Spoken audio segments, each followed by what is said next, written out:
you go. Bring up, ladies and gentlemen, Mikey.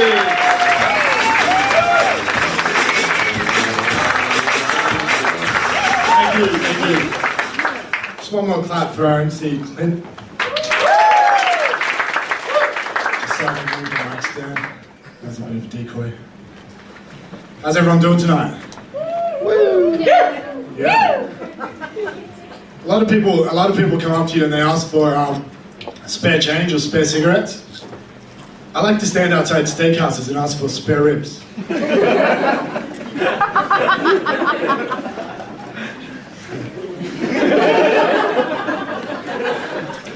Come on guys, stop, I've only got 5 minutes. But I quit my gym recently, and the only problem with that is that I have a home gym. So now I have to move out. What a pain in the ass that is. This might be a bit odd, but do you ever look at your crap before you flush it down the toilet? And then think that it looks like some sort of ancient hieroglyphic? And then wonder, what is my body trying to tell me? Well, I got that shit translated. It said, stop eating all that junk, you fat fuck. I think I'm fat, and the other day I drank so much that I threw up. Now I think I'm bulimic too.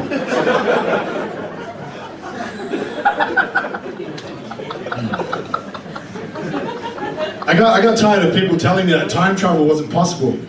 So now I drive around in a giant clock. People overtake me just to pass time. Do you think that that terrorism is affecting astral travel? Do you guys know what astral travel is? Fuck. I'll just keep going with it anyway. Maybe as people get onto the astral plane, they should have security, guardian angels, checking them for emotional baggage. That's right, it's something about spiritualism. I'm into astrology. I mean, I don't believe in horoscopes, but I do think that you can tell a lot about a person, about their personality traits, and about their personality just basically from their star sign. And you can actually use that information to see if two people would be like compatible, you know? So like, as an example, I'm a Sagittarius. I mean, I could never go out with a girl who was, say, I don't know, a paranoid schizophrenic. It just wouldn't work out.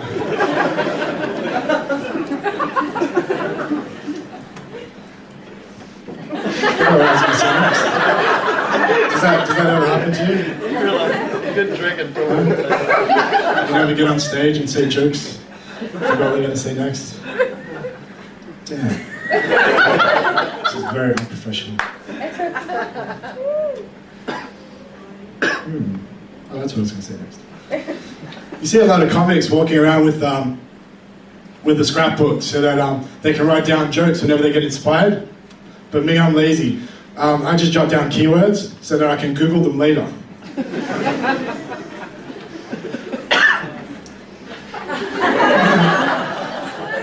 Oh man, this is embarrassing. See, this is why I hate set lists, because once you start looking at it, you can't stop. It's kind of like a train wreck. Okay. I was talking to a girl on the net, and I asked her what nationality she was, and she told me she was WOD. I told her WOD's not a nationality, it's a stereotype. 2 days later, she told me I was a liar. She called every hi-fi shop in the city, and none of them had that type of stereo.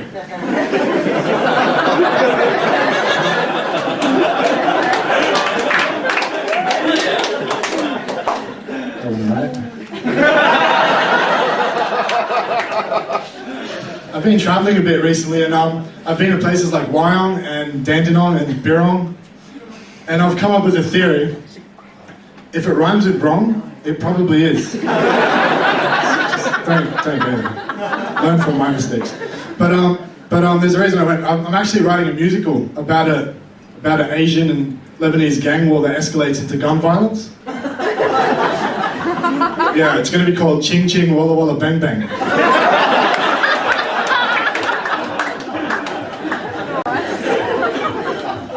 A lot of people think that stand-up is one of the lowest forms of comedy, But I beg to differ.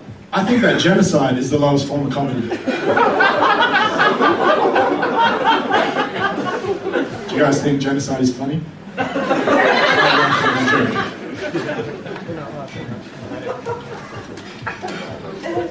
See, it's addictive. You might see me dressed in black and think that I'm gothic, but I'm not. I'm not actually gothic. There's actually a very good reason why I'm wearing black. I'm currently in grieving process. It's actually quite sad because I'm mourning the death of my happiness.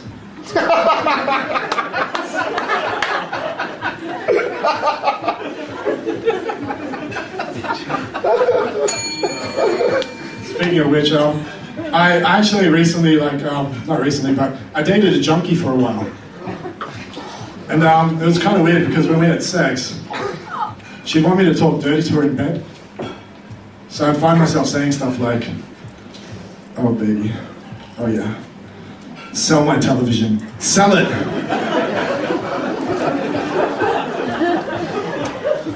And after we broke up, I went and got an STD test. And I got some terrible news. I found out that I have a severe case of attention deficit hyperactive disorder. No, it didn't come up in the screening. It's just that halfway through filling out the paperwork, I got distracted and just fucking left.